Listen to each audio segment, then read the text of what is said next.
Chapter 4 Sai Baba's First Advent in Shirdi.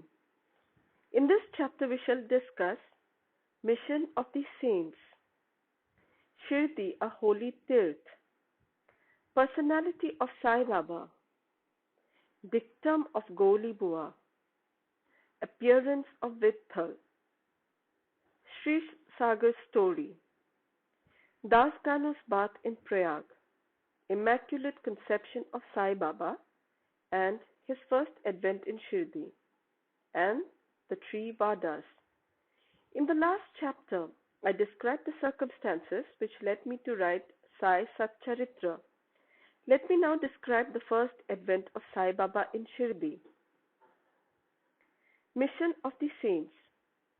Lord Krishna says in Bhagavad Gita, whenever there is decay of dharma and an ascendancy of unrighteousness, I manifest myself for the protection of the virtuous and the destruction of the vicious, and for the establishment of righteousness, I manifest myself age after age. This is the mission of the Lord, and the sages and saints who are his representatives and who appear at appropriate times and work in their own way to fulfill that mission.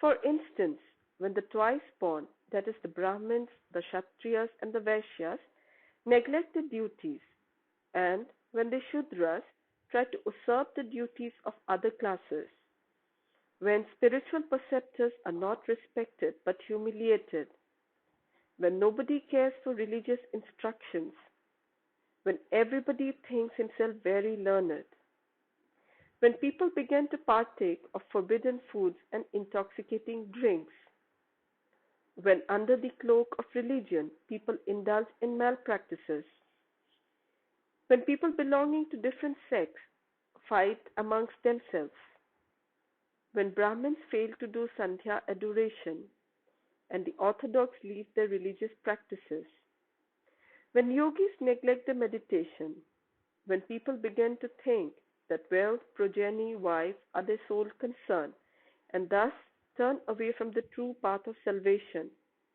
then saints appear and try to set matters right by their words and actions. They serve us as beacon lights and show us the path and the right way for us to follow.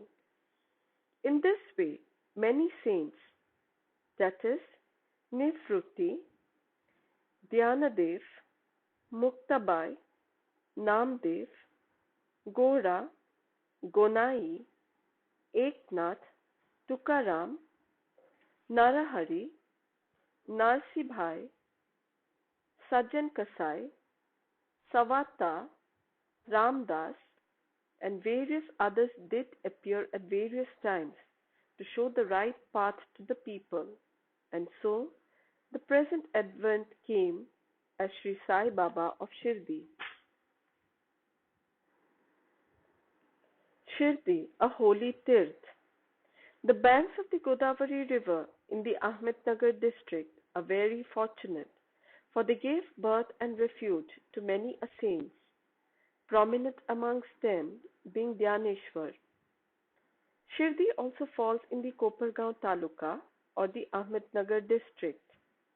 After crossing the Godavari river at Kopargaon, one gets on way to Shirdi. When you go 3 kos, that is about 9 miles, you come to Nimgaon, from where Shirdi is visible. Shirdi is as famous and well known as other holy places like Gangapur, Nrisimhavadi, Audambar on the Ganges of Krishna river.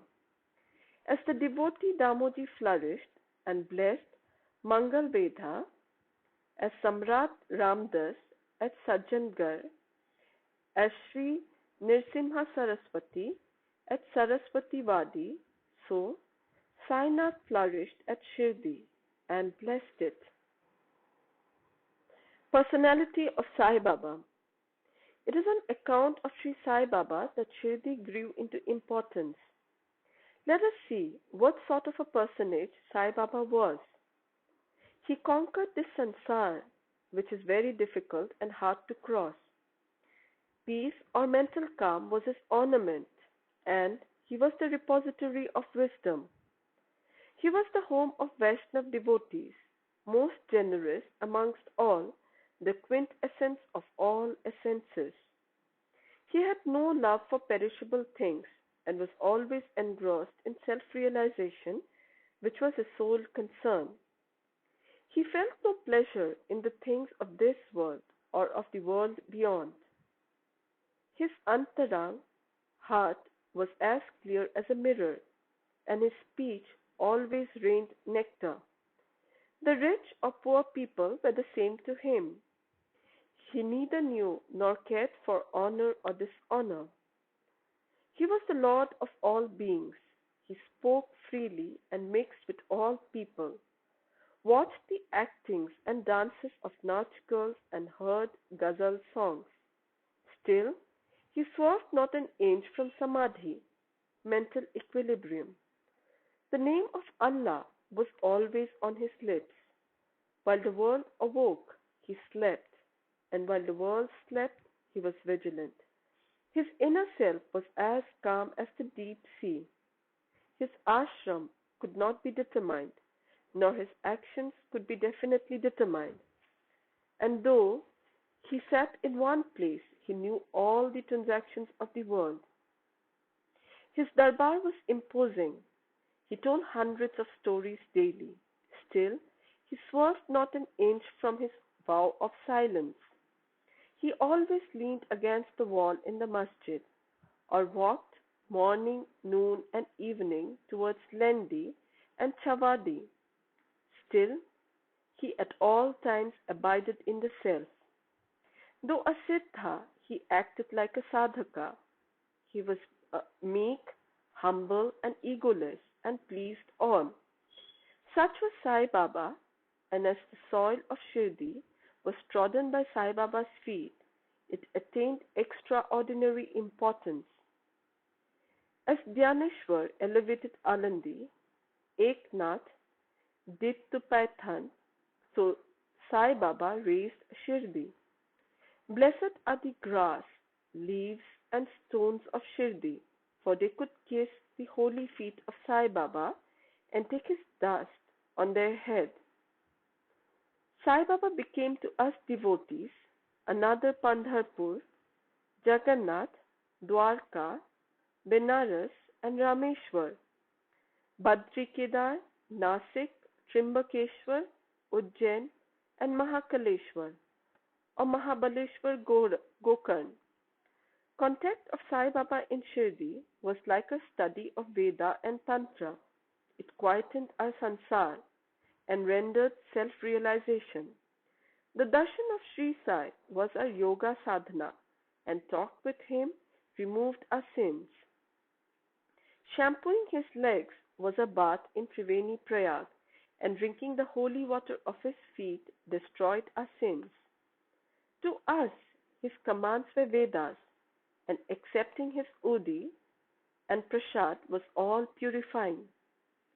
He was our Sri Krishna and Sri Ram, who gave us solace, and he was our Para Brahma.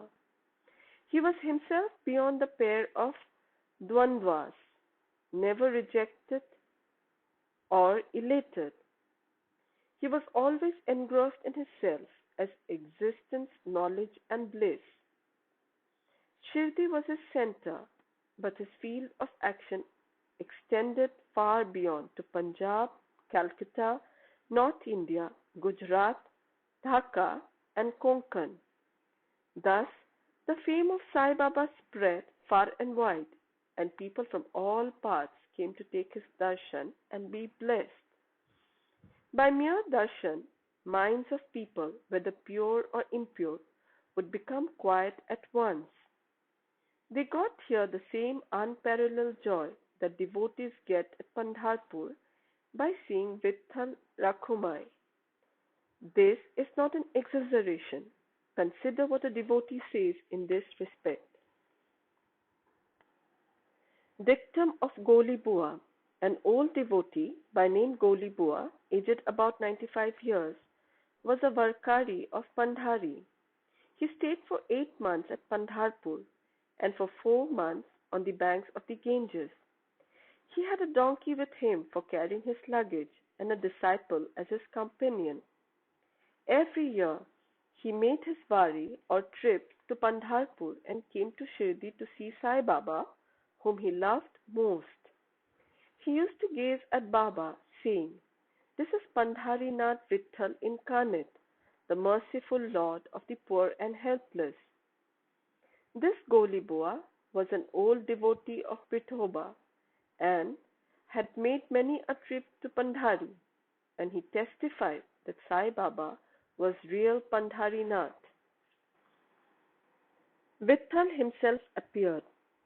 Sai Baba was very fond of remembering and singing God's name.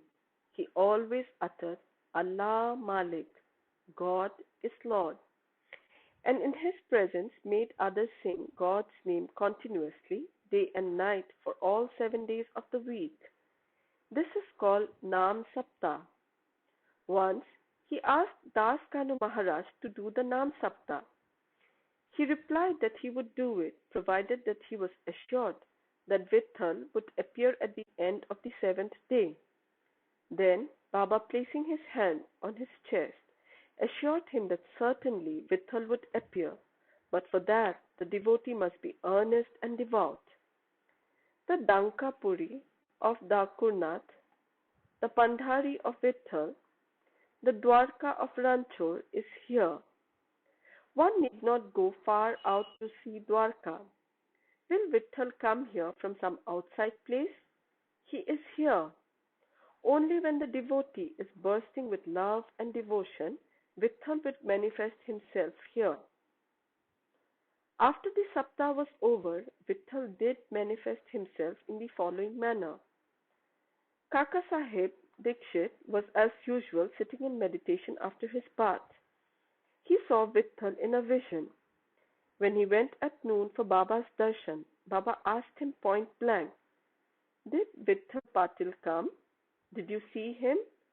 He is very truant fellow. Catch him firmly, otherwise he will escape if you are even a little inattentive."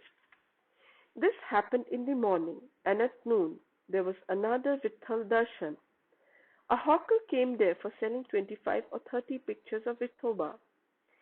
This picture exactly tallied with the figure that had appeared in Kaka Sahib's vision. On seeing this and remembering Baba's words, Kaka Sahib Dikshit was much surprised and delighted. He bought one picture of Vithoba and placed it in his shrine for worship.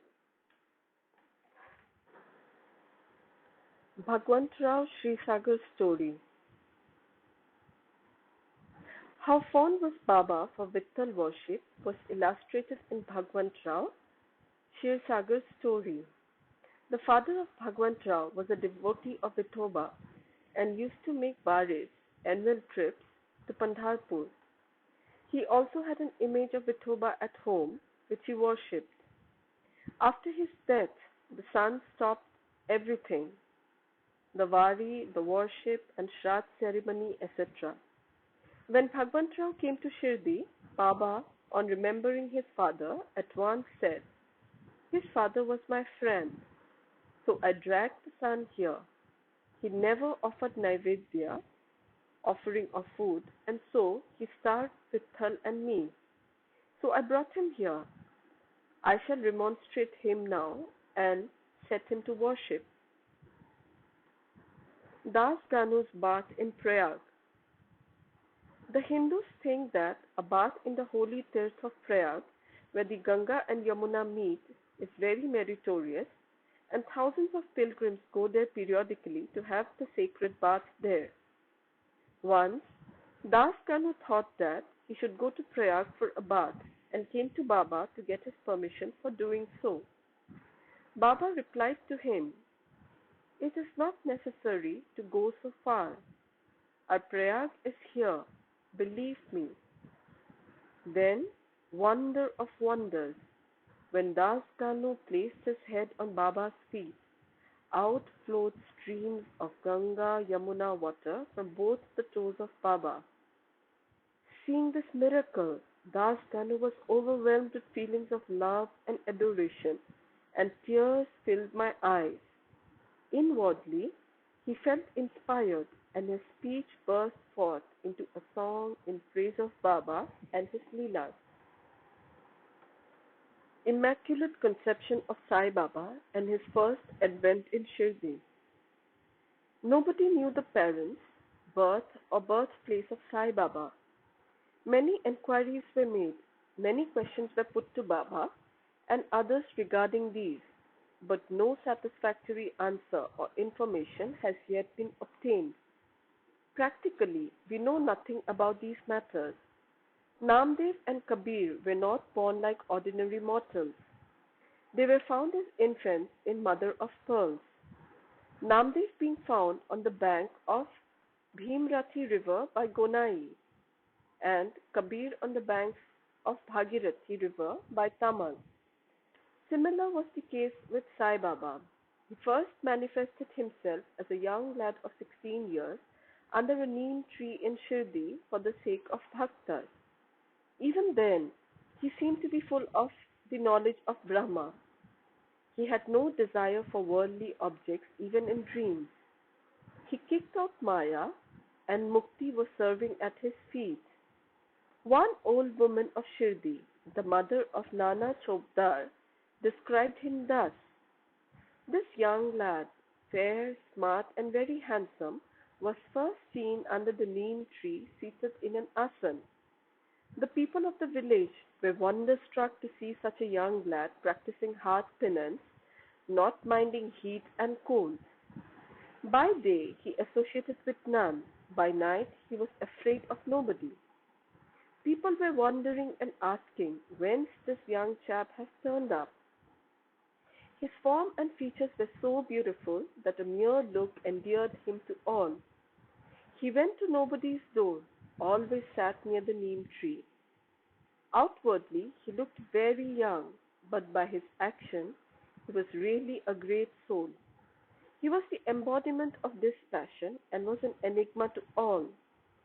One day it so happened that god Khandoba possessed the body of some devotee, and people began to ask him, 'Deva, you please enquire what blessed father's son is this lad, and whence did he come?' God Khandoba asked them to bring a pickaxe and dig in a particular place. When it was dug, bricks were found underneath a flat stone.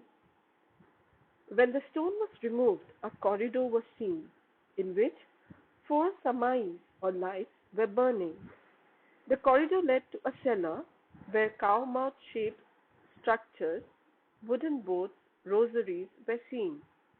Khandoba said, 'This lad practiced penance here for 12 years. Then the people began to question the lad about this.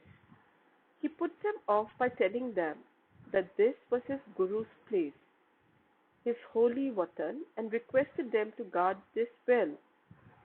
The people then closed the corridor as before. As Ashwatha and Audumbar trees are held sacred, Baba regarded this neem tree equally sacred and loved it most.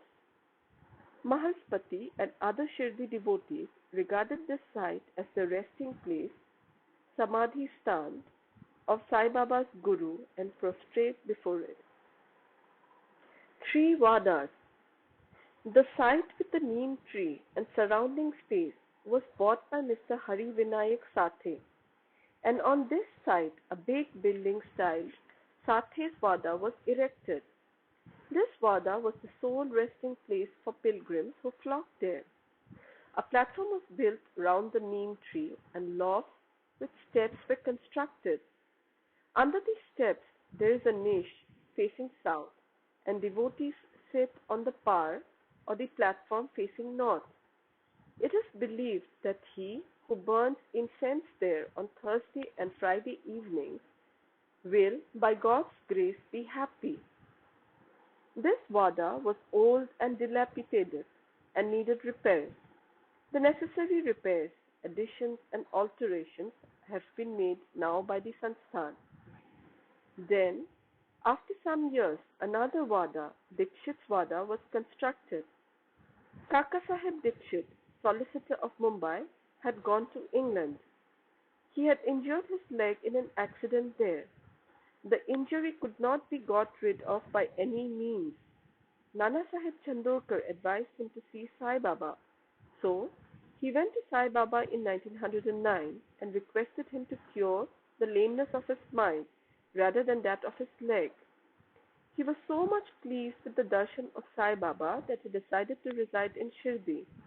So, he built a wada for himself and other devotees. The foundation of this building was laid on 10th December 1910.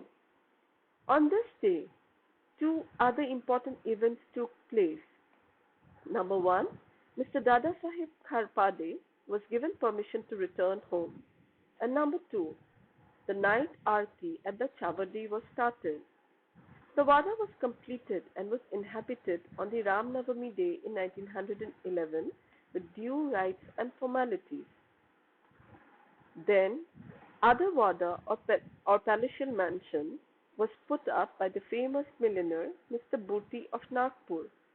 A lot of money was spent on this building, but it was all well utilized, as Sai Baba's body is resting in this Wada, which is now called the Samadhi Mandir. The site of this mandir formerly had a garden, which was watered and looked after by Baba. Three Wadas thus came up where there were none formerly. Of these, Sathi's Wada was most useful to all in the early days. The story of the garden, which was attended by Sai Baba with the help of Vaman Tatya, the temporary absence of Sai Baba from Shirdi, and his coming again to Shirdi with the marriage party of Chand Patil, the company of Devi Das, Janki Das, and Ganga Gir, Baba's wrestling match with Mohiddin Tamboli, residing in the masjid, love of Mr. Dengle and other devotees, and other incidents will be described in the next chapter. Bow to Sri Sai. Peace be to all.